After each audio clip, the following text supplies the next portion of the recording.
Empire.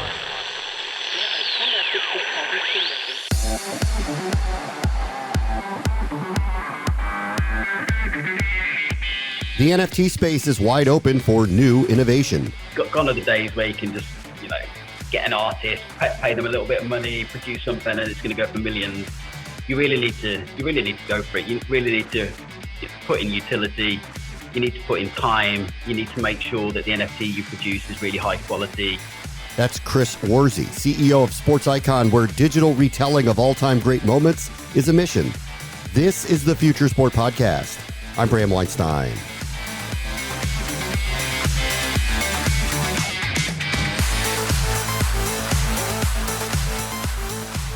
We've chronicled the growth of the NFT space, from the tech behind it, to the goals of the engagement, to the monetization plans behind their existence. And all of it comes into form with this interview with Chris Worsey, who believes in this space and its seemingly endless range of possibilities.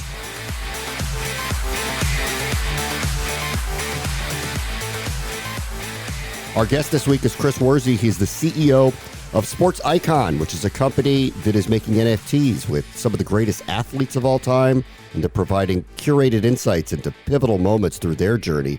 And most recently, are going to be breaking into what they're calling the sports metaverse. Hey, Chris, how are you? Hello, Bram. I'm all good. How are you?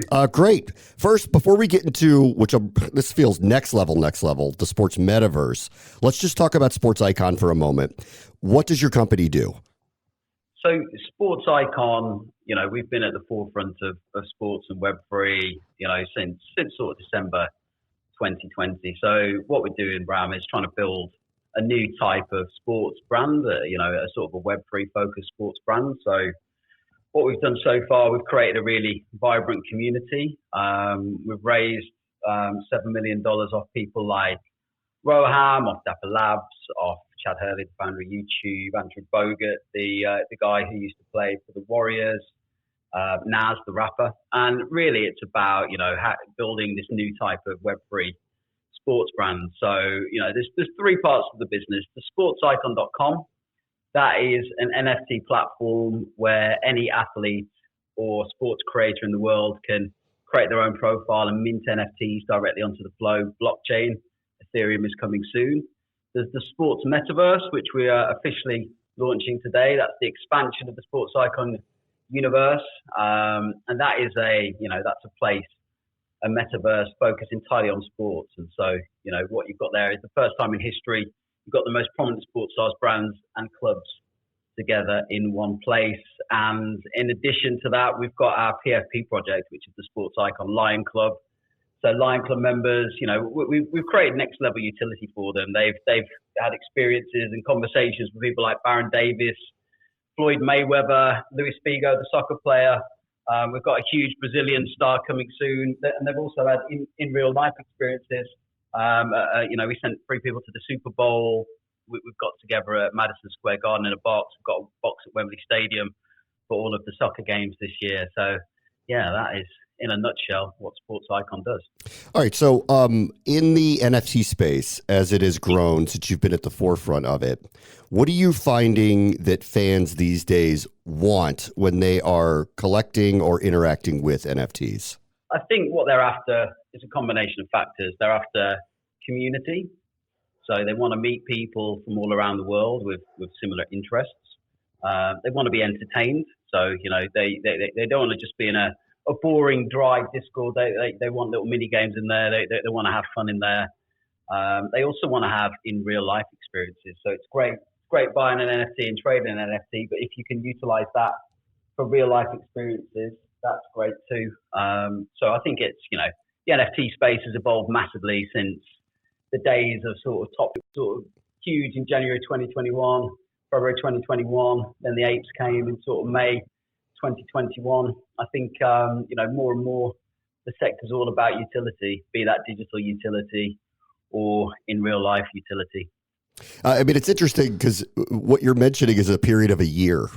Things in this space. Crazy, isn't it? Yeah, things are happening really, really fast here. That's what it feels like.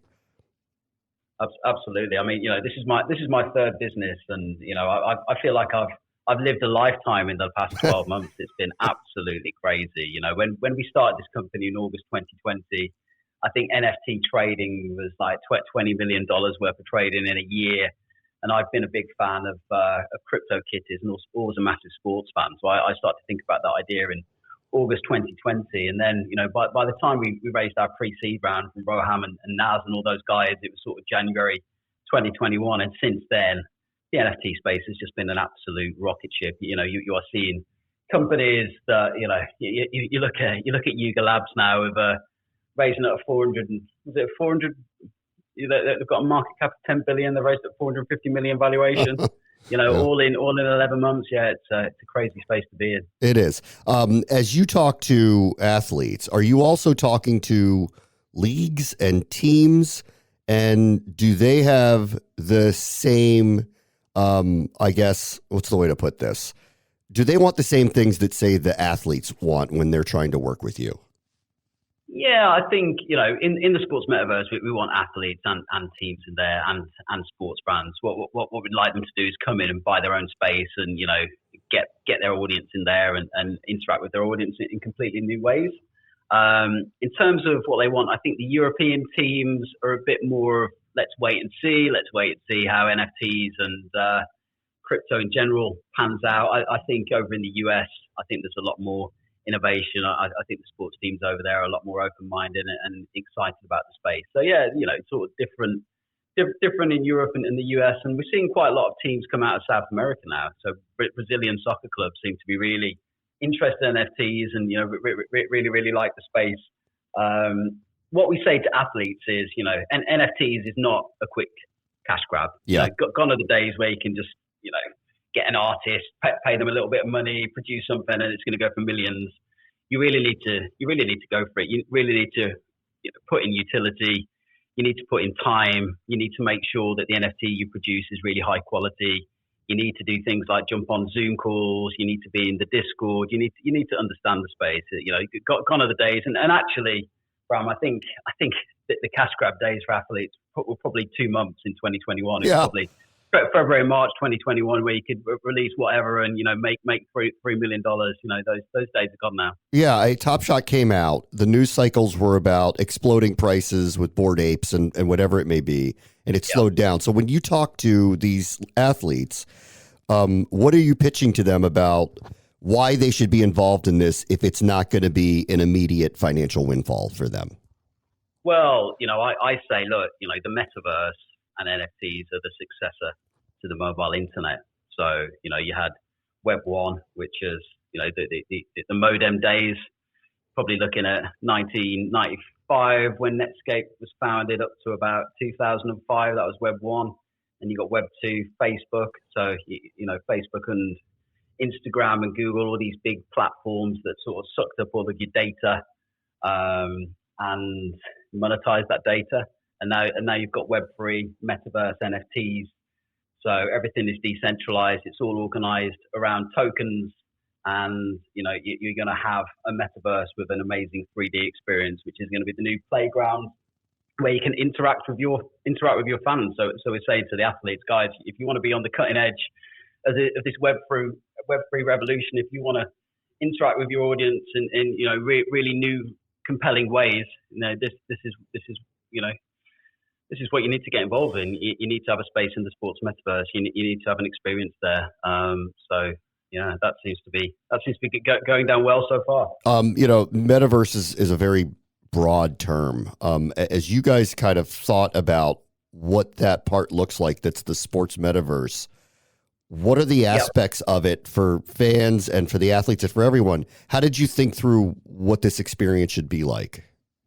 Yeah, well, the first thing we did was, to know our own limitations. I'm a startup guy. This is my third business, but I'm not a game developer. So what I did, starting about 9 months ago, is find the best game developers in the space, the best metaverse builders in the space. So we've assembled a bit of a dream team. We've got game developers from, we've got a guy who's on the team of Doom in the 90s. We've got people from PlayStation Home, which is one of the early iterations of the metaverse. Got people who, we've got the ex-London head of Sony, got people who've worked with Epic Games, Nvidia, EA, and we've sort of assembled them into a dream team. And they, working with SportsIcon, have created the sports metaverse, and essentially what you're going to be able to do, you're going to be able to buy land, you're going to be able to build out your own experiences, you're going to be able to participate in epic mini games. So a lot of the PlayStation crew have produced really, really good mini games in the past, and what we're doing is putting athletes in the mini games. So, for example, we're working with the most expensive soccer player of all time, Lukaku. We are volumetrically capturing him. So he's going to be in the sports metaverse in 3D, and you're going to be able to play a mini game against him. So you're going to be able to turn up. He's going to coach you on how to hit a penalty and say, that you've got to have your head over the ball more. You've got to aim this direction. So you're going to get real life coaching in the metaverse. We're talking to some sports betting partners, just trying to get the legislation all lined up there. We think betting in sports betting in the metaverse is going to be a really good opportunity. We're talking to clubs about rebuilding their stadium in the metaverse, which I think would be brilliant. Imagine your average Premier League team with 60,000 people capacity. Well, in the metaverse, that could be 600,000. I think in one of the metaverses, Chipotle were giving away a free burrito to one of their shops, and 15 million people turned up. Now imagine how many people are going to turn up for a massive soccer game in the Premier League.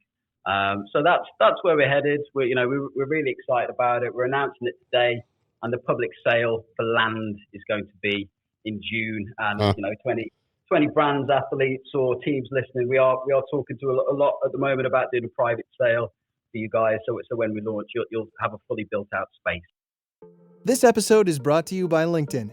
With LinkedIn becoming #1 in B2B display advertising in the US, you've got a great advantage. With their tools, you can stand out against your competitors while nurturing customer relationships and growing your brand.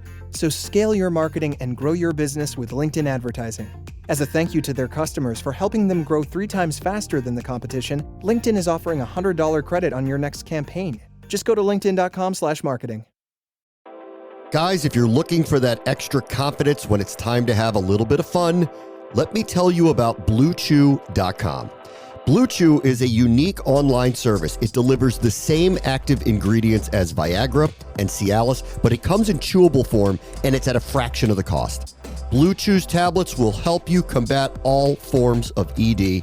Plus, it's an online prescription service. No visits to the doctor's office, no awkward conversations, no waiting in line at the pharmacy, and it ships right to your door in a discreet package. The process is really simple. Sign up at BlueChew.com, consult with one of their licensed medical providers, and once you are approved, you'll receive your prescription within days, and the best part, all done online. Blue Chew's licensed medical providers are going to work with you to find the right ingredient and the strength for your personal subscription.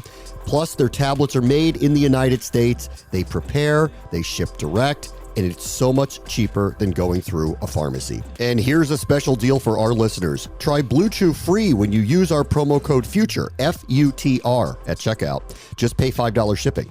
That's BlueChew.com, promo code FUTURE, F-U-T-R, to receive your first month free. And we thank Blue Chew for being a sponsor of this show. When you talk to your partners in all of this, and this all sounds unbelievably cool. I could be in this virtual world and I could watch the real life action occur. Are they concerned that the real life action will become secondary to what is happening in, say, the metaverse? No, I don't think so. I sort of foresee a time where, you've got, you sort of build in XR, right? And so you're able to go to the stadium to watch sport with five friends, and you're all sitting in the best box, watching all of the action, but three of your friends are actually at home and 2 of them are in the stadium. But it's so seamless that it also seems like you're together. So, as you get older, I'm in my 30s now, I'm finding it gets harder and harder to see friends when you've got family commitments. Yeah. Wouldn't it be nice to be able to put XR glasses on and then suddenly you're at Wembley Stadium in the best box with them? So, in answer to your question, I think it's going to improve sports viewing. I think it's going to bring people together. I think it's going to give them a better experience than it actually does now. So yeah, I see it as a big positive, not a negative. Yeah. As everything moves forward, what do you foresee? We kind of talked about what fans want now. What do you foresee them wanting in the future? Are it these type of experiences? Is it the ability to unlock the capability to go into the real life experiences? Is it scarce collectibles? Like, where do you think this is going? I think it's all of the above, really. I think it's about, having all of the biggest brands, athletes in the same place. I think if you can walk from one mega athlete to another, that would be great.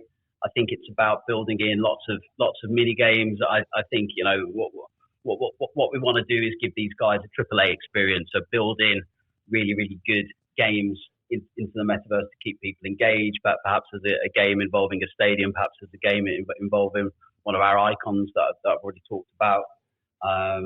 So yeah, I think in 10 years' time, I think people will be surprised by how much the metaverse has permeated everyday life. Well, we already talked about what happened in 1 year's time, so I can only imagine what 10 years looks like. All right, last thing for you. Just give me a little bit of your background. You've mentioned a couple of times here that you've run a few different businesses and started up a few different businesses. How did you land here? What's the backstory?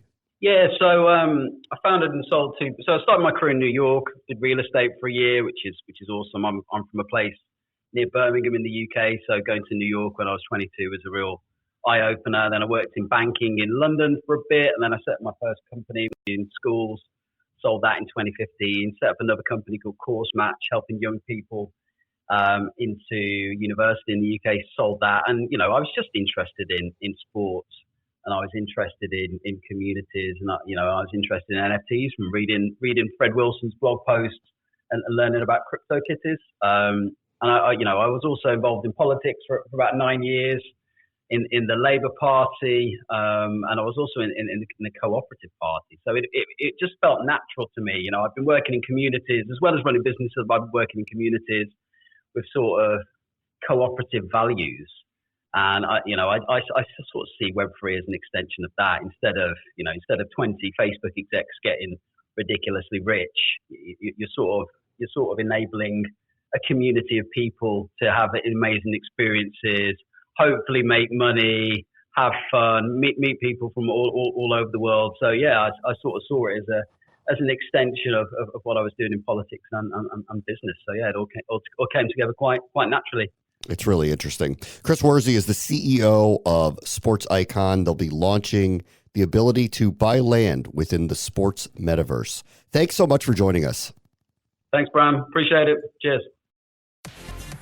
On the next Future Sport podcast, esports and gambling meet on a new platform. Traditional sports viewership among the younger demographic has been declining pretty consistently for a long time. So in many places in the world, competitive gaming or esports for under 25 is more viewed than the most popular traditional sport in the market.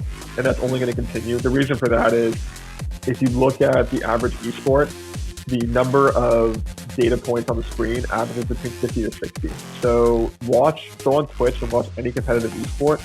There is a ton of shit coming in your face constantly.